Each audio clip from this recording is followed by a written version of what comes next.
Brothers and sisters, aloha. Aloha. I am so excited to be here tonight. So as you saw, the title for tonight, I wanted to create something that people didn't know what to expect. So tonight I want to tell you about how it's not about the needle, it's about the haystack. So to start off with that, don't do that, do this. Okay, so a couple of years ago, my family and I, we had this really great goal. We wanted to, I can be mobile.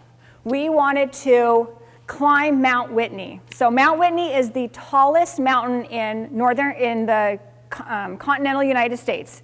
It's 14,500 feet, or about 4,400 meters tall. So it's really big. There's other big mountains around the world, but this was the biggest one in the continental US. And so we had a goal that we were going to climb it. And not just climb it, but we wanted to do it all in one day. So this mountain is ginormous, but there is a trail that you can do where if you start real early in the morning, you can get up to the summit by about noon, 2 o'clock at the latest, and you can get back down at night in time to sleep in a real bed that's not a campground. And so we're a rough and tumble crew, but we're not that rough and tumble. So we wanted to see if we could do it. So we knew we needed to do some training hikes. We had to get in shape because this is a tough hike to do, especially in a day. And we were living in San Diego and Newport Beach, California at the time, which is at sea level. So for us to be used to 0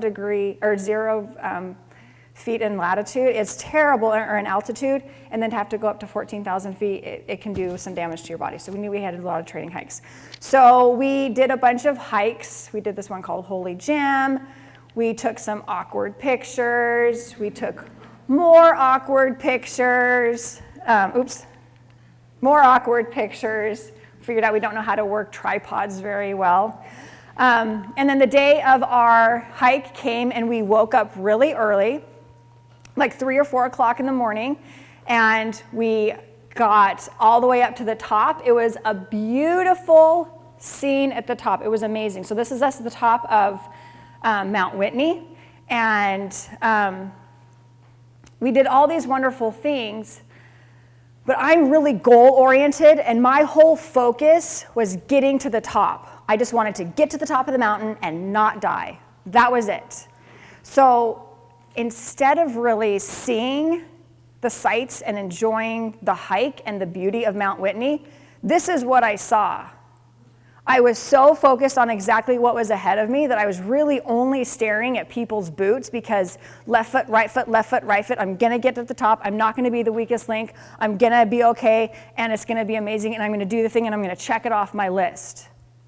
So what other people saw when we were hiking were these amazing vistas and scenic canyons and mountain ranges, and this is San Jacinto if you've been in California, this is San Gorgonio.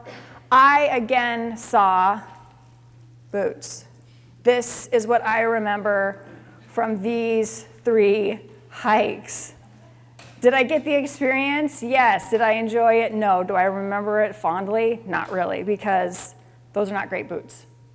So when I say it's not about the needle, it's about the haystack, I will bring that in. So a little bit about me. This is my family. This is my gang.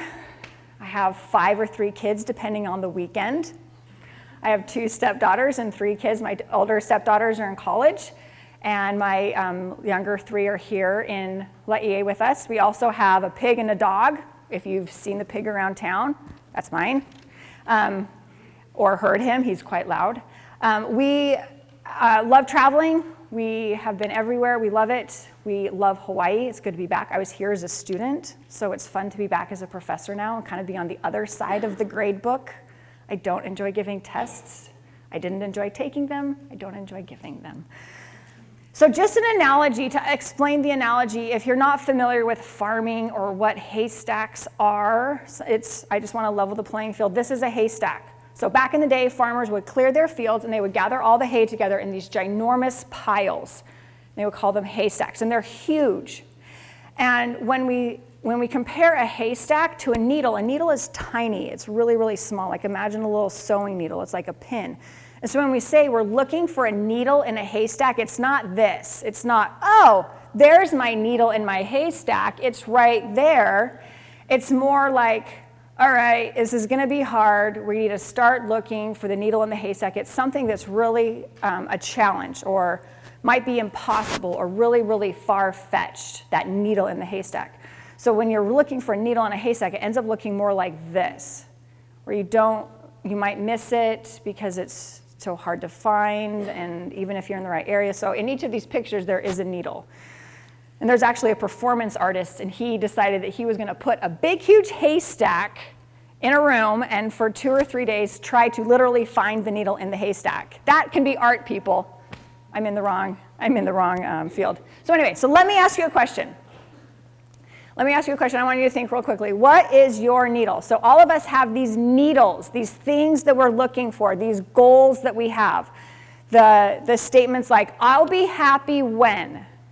If I can just figure out my major, I'll be happy then. Or my success, I'll be successful when I have that business or that product or that service, or I find that person, or I decide on my major. We all have these needles, these things. They're very specific things that we're going for, that we're looking for, and some of them are really far out there. It's like, I want to have that really big house, or I want to have that really successful company. I want to have 1 million customers, or I want to be so rich I never have to budget. Wouldn't that be nice? But so I want you to think of that thing that you have in your mind. We all have them, and those are great. Have those. Think about it. So you think in your mind, yes, I have my plan. I'm going to go, and I'm going to do the thing. I'm on my way. I'm going to, if I do this is my game plan. So I'm going to do all of these steps, and if I do these steps, I'm going to get to where I want to be.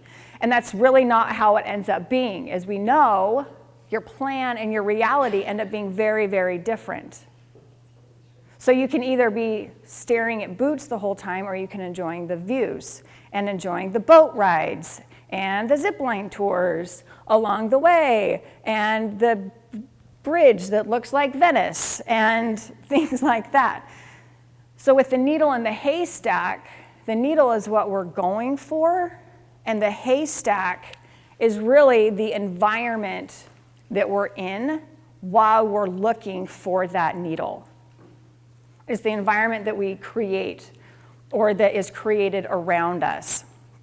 Another way to look at it is people have their plan A. I'm going to go to college, and I'm going to major in this, and then I'm going to work here. I'm going to work in this industry, and I'm going to get a job low level, and then I'm going to work my way up, and I'm going to be vice president, and then I'm going to take over the world. And it's going to be great. They have this plan, and that's good. Have that plan. But recognize that real life is yucky and messy and ends up looking like that. And that is your haystack. And so I want you to have that needle, but it's not about the needle. It's about the haystack. So in my career, I started as a personal trainer. So I started here. I came here as a cross-country runner when we had sports. I came on scholarship as a runner for cross-country. I was kind of smart. I was smart enough to get in, but I was a pretty decent runner, enough to get a scholarship, and that was kind of my goal, kind of float through life. So when I graduated, I was an exercise science major, and I didn't really know what I wanted to do. There really was no needle. I just knew that I liked fitness, and I liked the human body. I liked working with health. And I liked research. I decided that I really liked research, but I didn't know what I was going to do with it. So in the meantime, I decided, okay, well, I know what I like, and I'm pretty good at working out and exercising because I kind of got paid for it for a while. So I became a personal trainer. And then I was working at a studio, and I realized I needed an advanced one, and so I became a certified strength and conditioning specialist, where you're working with high-level athletes. So I was working with professional athletes. I was working with guys on the Clippers and on the Lakers, but not Kobe, rest in love. I was working with the Chargers and professional athletes from all over the place, and it was an amazing experience. And I realized that I could train these athletes only to a certain level, but they needed more than what I could offer them. So interestingly enough, I got certified in Pilates, which is a form of rehab, a form of exercise. It's kind of functional training. It's very, very different, very, very nuanced. And so I realized that I can only do so much with just a bachelor's degree, and so I realized I need to go to grad school. And so I got into Loma Linda University, and I was able to get into their PhD program, and they only offer 2 PhD candidates a year into their program. This was a choose your own adventure degree. For me, it was perfect because I really didn't know what my adventure was. So it let me pick and choose. I was able to take 2 years of medical school, 10 classes of an MBA, and 2 years of a physical therapy degree. I'm a jack of all trades, master of none. So I know enough to be dangerous, but I can't write any fun prescriptions. It was a really good education for me. But while I was there, I traveled to Hong Kong to go visit a friend, and I ended up being a day late back to the States to start classes. And so I went and I talked to my professor and I said, I'm so sorry, I missed the first day of class because I was in Hong Kong visiting a friend. What did I miss? And he said, oh, well, what were you doing in Hong Kong? And I told him, I said, I also work as a Pilates instructor and a strength coach, and I think it would just be really fun to do something in Hong Kong because it's a real vibrant city. It's like New York, but bigger, cleaner, safer. And he goes, oh, that's so funny because I know the owner of a hospital there, the administrator of a hospital. And I said, wow, wouldn't that be great? Like in that moment, I decided, wouldn't that be so cool if I took my knowledge of Pilates and the knowledge that I had started to get in my MBA classes, and I put it together. And so for a year and a half, I lived in Hong Kong training physiotherapists to be Pilates instructors so the hospital could use it as a form of revenue through insurance companies for their inpatients, and then their outpatients, when those patients were released from the hospital, they could come back for continued therapy. So it was a revenue source for the hospital that was very, very low startup cost. So, and these physiotherapists also had a marketable trade that they could take outside of their 9-to-5 job and have private clients on the side. And Hong Kong has a very robust economy, so they had the disposable income for it. So it was a win-win-win. And I got to live in Hong Kong. And if you've ever been, it's a great place to live. So I graduated with my doctorate, and I decided I need to get a job. Well, let me back up. While I was working there, I needed to make ends meet because Pilates instructing and being a strength and conditioning coach was great, but it wasn't paying all of the bills. I didn't want to take out a lot of loans for grad school because it's very expensive. And so one of my clients' husband owned a medical device company doing spinal implants. And she knew that I had a really good work ethic. And so she told her husband about me, and he hired me to be the project manager for the company that was in charge of spinal implants. They designed and manufactured and sold spinal implants for fusions. So nothing really that I did, but this was all in my environment. I didn't seek to be these things. I found them, they found me. It was all very holistic, you could say, very organic in how it all happened, which was really cool. But as soon as I graduated, now I had cool experience. I had international experience, training, certifying, managing people. I've been managing Pilates studios. I had medical device experience on a corporate level, so I was able to go get a corporate job with a company that had a really cool device that could measure the fluid volume in your chest. So people with heart failure and high blood pressure, we could know in a matter of days if their medications worked versus in a matter of weeks or months. And all we had to do was stick on these little electrodes to their neck and their ribs here, and immediately I could measure their heart function and output, if they had swelling in their lungs, and I could know definitively if their medications were working in 3 days instead of 3 weeks. So I was in charge of 2 really huge studies for them, one on heart failure and one on hypertension, on high blood pressure, all over the country. And we were expanding into Europe and we were expanding into Canada, and it was amazing. And I had found my needle. I was working corporate, I was working medical device, I was working with a device that I was passionate about, that was helping people, that was helping doctors, it was saving lives, it was being amazing. And then the company got sold. And they sold the company and they moved the company to Seattle.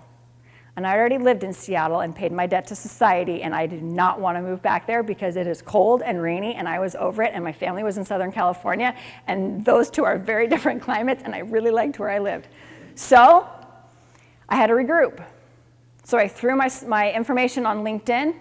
I had to create a new haystack because all my experience and everything like that had took me to a certain point, and then I had nothing.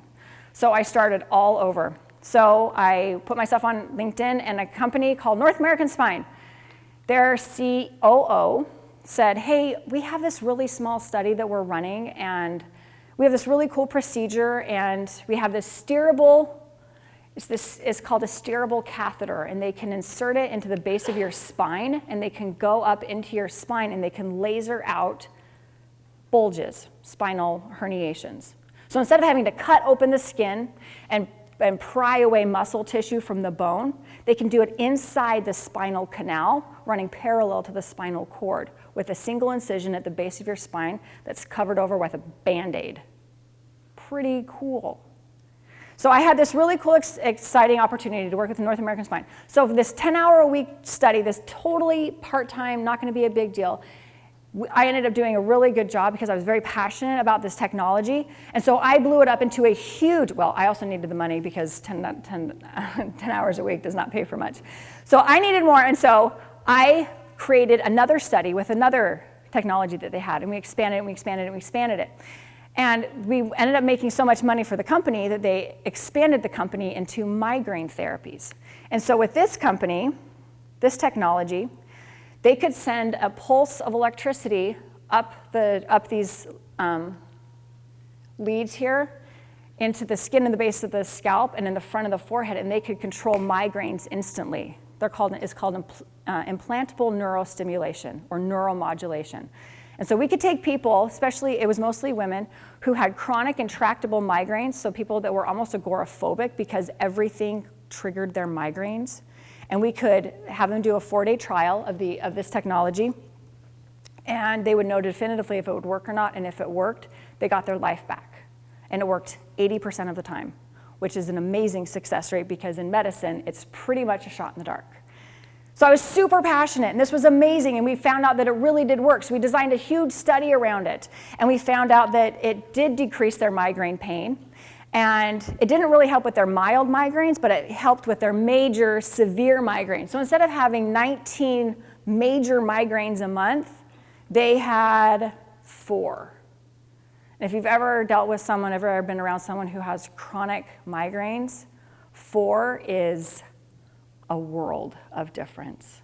20 is heck. 4 is heaven. And 4 is doable. And the number of prescription medications that they were using dropped dramatically. So instead of being on really hardcore medications, they only needed a couple as needed throughout the month, which was huge. So because I had this experience with the nervous system and implantable neurostimulators and really just this whole other neuromodulation, I was able to meet a guy named Ted Carrick, and we studied the brain. So we did a really cool study with military veterans and guys that had been on SWAT team looking at blast force trauma.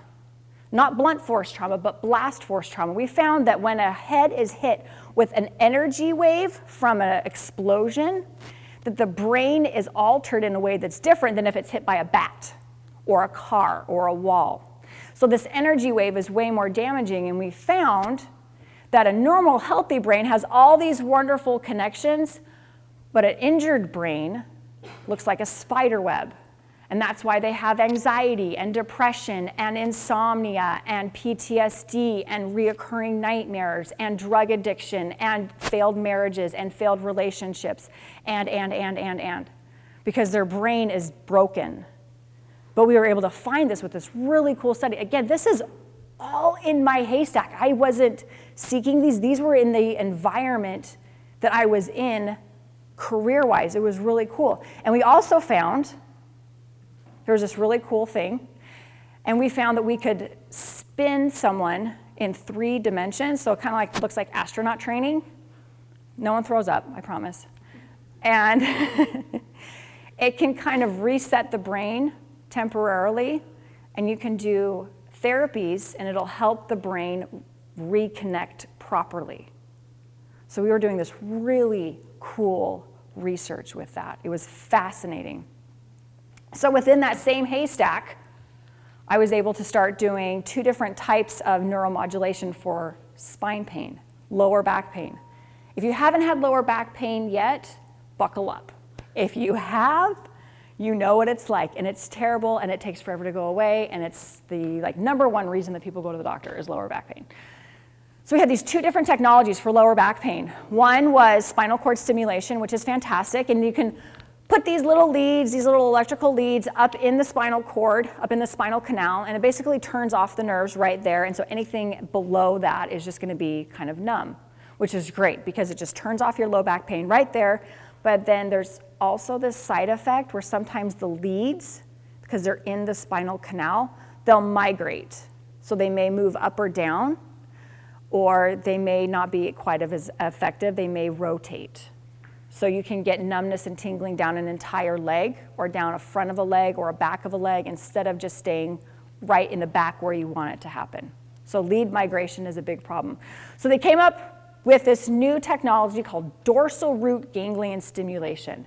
Very cool. You're not putting the leads inside the spinal canal, you're putting them just outside the spinal canal where there's nowhere for them to go. So there's no lead migration. So these leads, instead of being, instead of being in here in the spinal canal, they're gonna be just outside the spinal canal. And you can turn off an area of skin or muscle about that big, and that's it. So you can be very specific. So this was great with people that had amputations and had phantom limb syndrome, phantom leg pain. It's real common. People will get in a car accident or they'll get diabetes and they'll have to get something lopped off, and the brain doesn't know it's gone and it'll be itchy, and you literally cannot scratch that itch. Or they'll have cancer, and the chemo will wreck their nervous system. It wrecks everything, but it'll wreck their nervous system, and it'll give them pins and needles for months or years afterwards because it's damaged the nervous system. But we could use dorsal root ganglion stimulation, DRG, and we could change that. So we could turn off those nerves that we're overexcited about doing their thing. So as you, bringing it back to you, my lovely students, you are gonna be in your stages of your career. And you're gonna be starting here with your first job. You're in school, you're preparing for your first job. You're looking for your opportunities and where are you gonna go and what are you gonna do? And you're gonna hopefully end up advancing into a higher career. But this is your haystack. Everything you have right here is really what you need, and the skills that you're learning right now are gonna help you with what you need. So you have your haystack and you have your needle, and this needle is inside the haystack. So the important thing to remember here is that the glory of God is intelligence. So everything that you learn here in this institution, in business, in classes, in arts, in humanities, and whatever your minors are, everything you learn is creating your haystack, it's creating your environment. And you are also being placed into environments where you don't know where you can capitalize on, but there is so much. So I could have titled this, The Power of Networking, or Collect People Instead of Experiences, or Don't Kick Out the Rungs of the Ladder as you climb the corporate ladder, something like that. But I wanted you to envision your life, the people in it, the experiences that you have, the jobs that you have, even if you are working for food services and that's not your passion, you might have people in there, in your haystack that can be beneficial, that can be valuable, that can have insight, that can have connections, that can teach you something, that can bring you way more riches and wealth and power than you thought you could have, because it's not about the needle, it's about the haystack. So there's three things. An important person told me there's three things whenever you give a lecture or a speech or a talk or something, what do you want them to know, what do you want them to feel, and what do you want them to do? So I want you to know that the haystack you're in right now is the haystack, and the haystack you create in the future will bring you greater success, okay? The one that you have right now. I want you to be confident in your choices as you're led by the Spirit. Heavenly Father knows exactly how to get you to where you should be. It's not A to B, it's A to Z, back to F, sometimes through W, and then there's 15 other stops along the way, and they're all amazing, and you're gonna love getting to your destination even more. And then the last thing I want you to do is be fearless. Do the thing. Do all of the things. Take the crappy job. Live in the crappy apartment. Have all of the experiences. Do the good, the bad, the ugly. It will make you better. You don't know if that job as a personal trainer is going to help you become a project manager at the coolest company ever. So do the thing. And while you're looking for it, enjoy it. It's a haystack, remember? And Chuck Norris, he found it twice. So, thank you.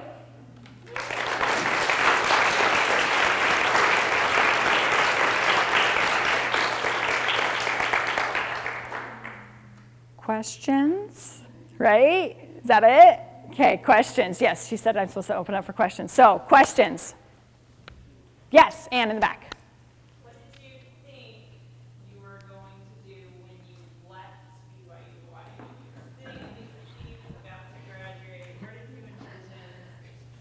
Oh, I had 15 different careers picked out. So I thought I was going to be a physical therapist because I like helping people. But then, and this isn't for any, I mean, if you want to be a physical therapist, you do you. But I realized that physical therapists are pawns for doctors and they can't actually like prescribe or diagnose anything. They just receive a prescription for certain therapies and they have to do the thing on the prescription and that's it.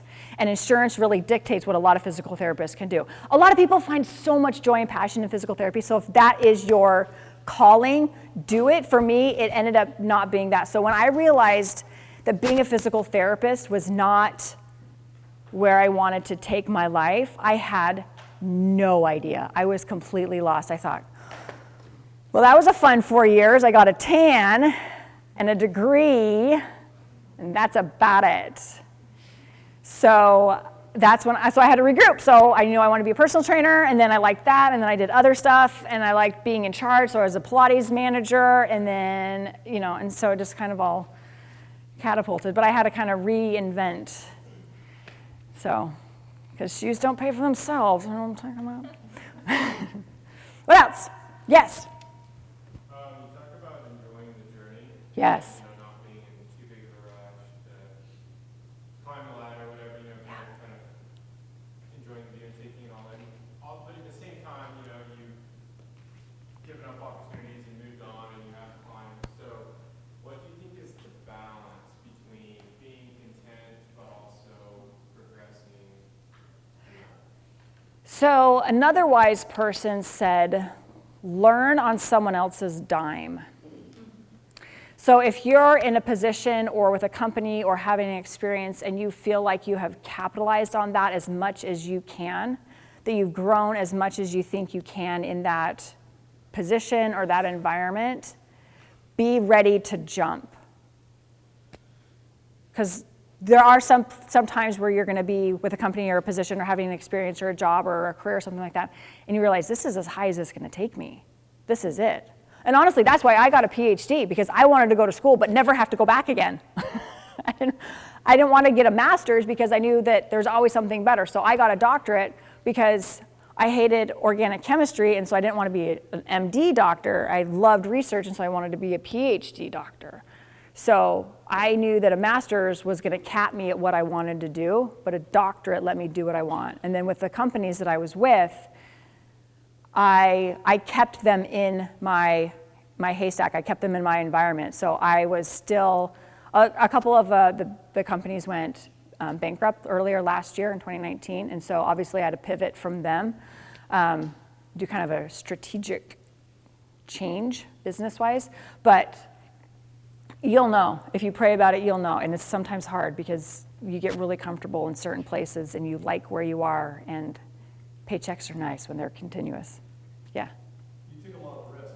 Tons. A lot of periods of time where you decided you want to do something, and there was a lot of uncertainty. Yeah. I'm sure there was a lot of anxiety. Yep. There was a lot of risk with time, money, new countries, so on. Yeah. How did you deal with fear and anxiety? How did you fight through that? What would you recommend to these students when they hit that spot? I'm okay being uncomfortable. I think that's why I'm okay bodybuilding, because you're really hungry for 12 weeks and really tired. I loved the struggle. I knew that if I started so every time I would start a new study or work with a new company, I had to become an expert in that. I didn't graduate from my doctorate knowing what a steerable pediatric endoscope was and how you could use it in adults to go into the spinal canal. I didn't know what the difference between lasers and why you'd want to have a high-def camera in one for one type of procedure versus a YAG laser or Y laser in it for another type of procedure. I had to become an expert in that. So there was a ton of risk, but I kind of just had faith that it would pay off. It sounds super hokey, but it's true. I got really okay with being poor, like really poor, like a lot of credit card debt poor. So it's paid off, and it's still paying off. And I would go back and do it all again the same way. Knowing what I know, I would do it. I would do more. I would have started more companies. I would have taken on more projects. I would have expanded my studies harder and gone into more markets. I would have pushed harder than I did. I thought I was pretty determined and driven, but I would have done more. Because I learned so much. Yeah. Hi. I just have a quick question. Is more like on the other side of your career, because you have a beautiful family, you have children, and you have like Thanks. that amazing part of your life. And I feel like what worries my wife and I the most is how we're gonna build a very successful family without having to give up some of the success on the other side of the career. So how did you balance those two together? Well, I did have to compromise. So I could have taken the job and moved to Seattle when the company, the cardiodynamics company, when they got bought and they moved to Seattle. I had an opportunity to kind of move up and into a really big, the company that bought them was ginormous. It was a major, major market player, and the position would have been a huge step up.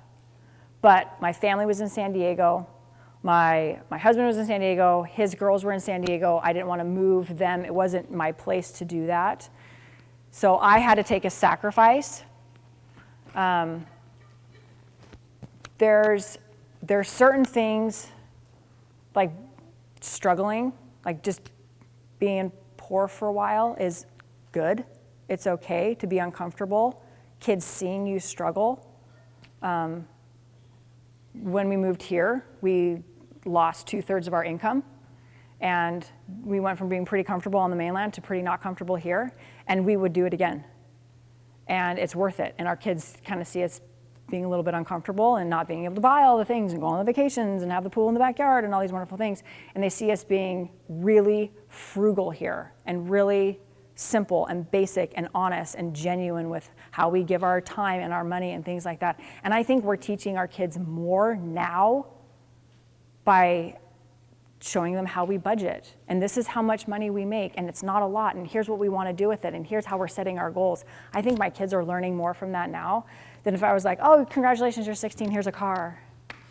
That's not going to serve them well. But I think what they're seeing right now with us being scrappy is going to help them understand the importance of hard work and integrity. And so it's okay to be poor, not dirt poor, but it's okay to be poor. It's okay to struggle and kind of embrace that for a little bit, because there is a season, and if you do it right, that season is kind of short, and then you can start to reap the benefits of that hard work.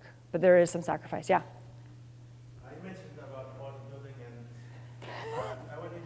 I know you're a pro in Yeah. pro, and can you talk more about that? How did it develop in your career? Yeah. When you were working in a company and you compete and stuff like that? So I got into bodybuilding because I wanted to. It was one of those where I was like, wouldn't that be so cool? So we had, my husband and I married when, I worked for a little bit. I had my career for a while before we had kids. And when we were ready to have kids, I realized, I'm not 20, I'm in my 30s, and I need to have my kids as quickly as possible. And so we had 3 kids in 3.5 years. That's bad math. And so when we were done having kids, I decided that I wanted to get my body back. Like, I wanted to get me back, but I knew that I could do better. I knew that I could be smarter with my nutrition. I could be smarter with my workouts, more strategic and planned. And so the whole time I was pregnant with my third, with my little girl, my third baby, I was on Instagram like researching what did I want to do? Did I want to do CrossFit? Did I want to do running? What did I want to do? But I also needed a sport that I could take my kids and they could be watched while I did it. So surfing was out because they would drown on the beach, and trail running was out because I didn't want to have to drag them in a trailer, and I couldn't go road biking because they'd get hit by a car. And so the gym was my only viable option because the gym had kids club and I could take them there and they could play and do Play-Doh and arts and crafts and things, and I could go lift heavy weights and get my anxiety out that way. And it fit our family. So how I chose bodybuilding was I liked the look, I liked the self-discipline that it required, and I was used to the struggle of other things, just sacrificing, and it put my focus into something that I found beneficial and paid off. And I decided I was going to do one show. I'm just going to do one show. I'm going to see if I like it, because I like the look and I like the discipline. And if I don't like having the experience, at least I can check it off and say, nope, not my thing.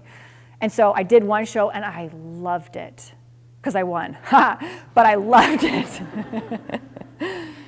And I beat 18-year-olds. So I was 34 when I did my first show, and I was on stage with 18-year-olds and I beat them.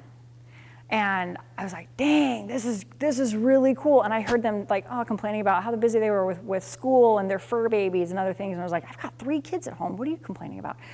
So I realized if I can do this, then it'll be a fun thing for me. And so I did another show, and then I won, and then I did another show, and another show, and I was like, wow, this is really actually a thing. So I decided I was going to go to nationals, which is kind of a big investment. And so I got the crazy expensive suit and the posing coach and all that jazz, and I went, and I won, and I got my pro card, and I was like, hot dang. So it's a hard sport, it's a fun sport, but I did it because I needed something for me, intrinsically for me, that wasn't career. It was like a hobby that I could just really have as a fun passion project. And it's worth it. It's so hard, but it's so fun. It's taught me so much. And I can take a lot of what I learned and that discipline, and I can apply it to my classes and my students and personal trainer certification classes and things like that, because I've done it. And yeah, it's been really good. And bodybuilding is so fun. I like heavy things. Yeah. Okay, I'm a messenger. I just had this on my social media. Greetings from Beth Haynes. Oh, I love her. Oh. And she said you were her first trainer for a marathon, and she has done all over the world with her marathon. I think she's done 21 of them now. Yeah. So she sends you greetings. I have a question. How did you decide when you were starting whether to charge people or whether to do it for free? Because that's the biggest problem students have. Well, I'm not good enough, should I charge them? Well, maybe if I do it free, then I'll end up doing it free the rest of my life. Yep. How did you deal with that when you started? That's kind of a self-esteem thing, because you don't feel like you know enough to add value, so you don't feel your corporate or your financial value is there yet because you don't know enough or as much as the experts.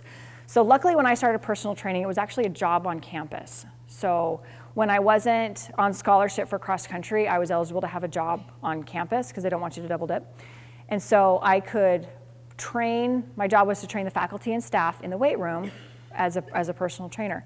And so I decided that for my internship, I was going to work at 24-Hour Fitness, and so I was able to get certified through 24-Hour Fitness, the big gym, for their nutrition and personal training certifications. And so it was a really, really cool experience. So I had this outside information, and I could apply it to my clients, one of which was Beth Haynes, and she and the group of marathoners. Their goal, it was this really awesome group of ladies, and their goal was to do a marathon.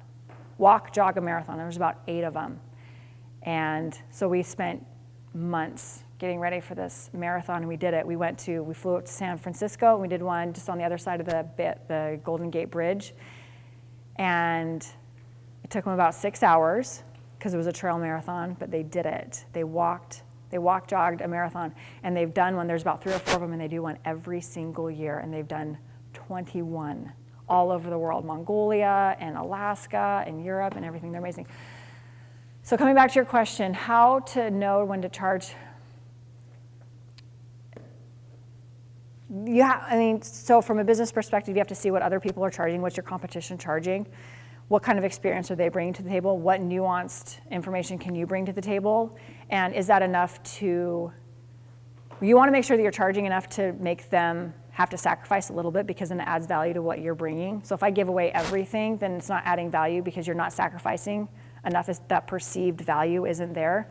But if I charge you too much, then it's not attainable. I'm going to have less clients. So when you're trying to price your service or your product, you have to put it in that sweet spot where it's not so low that people are like, well, if she was any good, it'd be a lot more. Or it's too high where, well, I can't, so I'm just going to go with the next best one. So most people undervalue themselves because they don't feel like they're there yet, but I know it sounds stupid, but you're unique, you're your snowflake, you're doing what you're doing, and the experience that you're bringing and the perceptions that you have with your clients, if you're super in tune with them, even with your customers and the services you're providing, can really add value that no one else can. I know that sounds super hokey, but it's so true. I had a really hard time valuing. I would train people in their homes. And at first I was like, oh, I don't know, I'll just charge you like $30.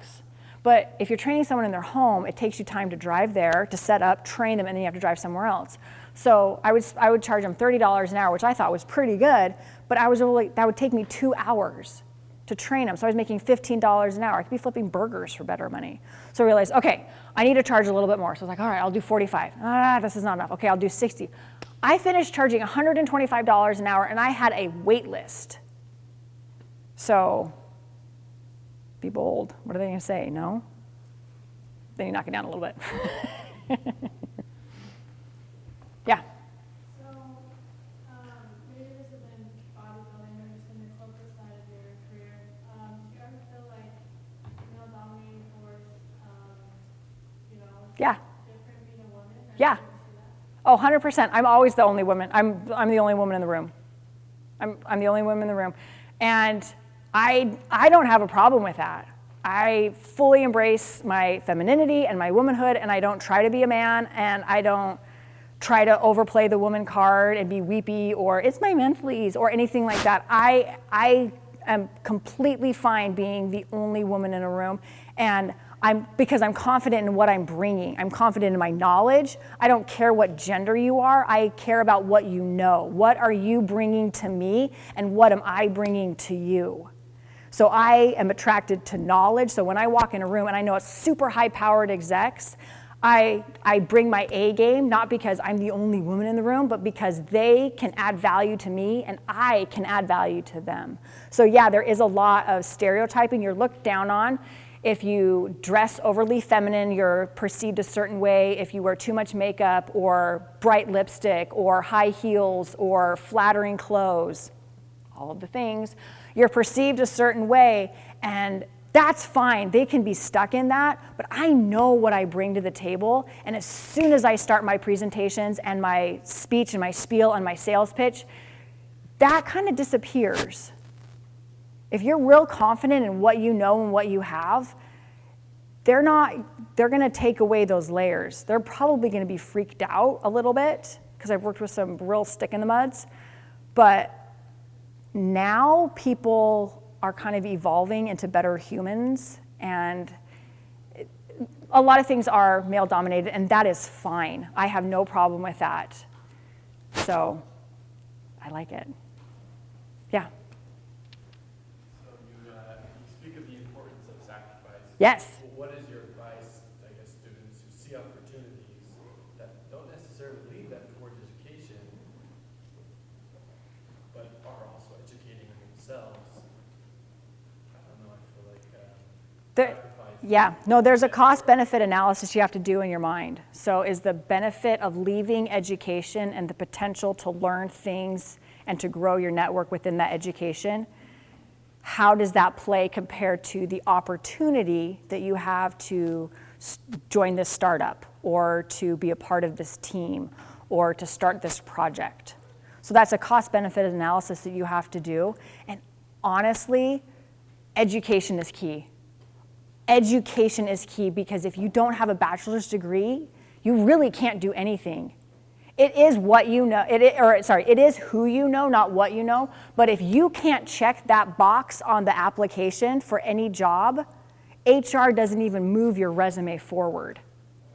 So get your bachelor's degree in art. It doesn't matter. Get your degree, and then, I mean, ideally you get it in what you're passionate about and what you want to learn, but just get it, because the opportunities that you will have because you have that piece of paper will far outweigh the opportunities that you're seeing pass by right now. I promise. Because you don't know what happened in 10 years if that startup fails and you are back to ground zero and you have to completely just start all over. If you can't say, I have a bachelor's degree, they don't really care what you know. That's just how it is. And so if you only graduate with a bachelor's degree and you're like, I just don't want to do grad school, that's fine. Don't do grad school, but finish your degree. You will thank yourself, and you will not regret it. Especially women. Girls generally drop out before they should. Okay, I'm done.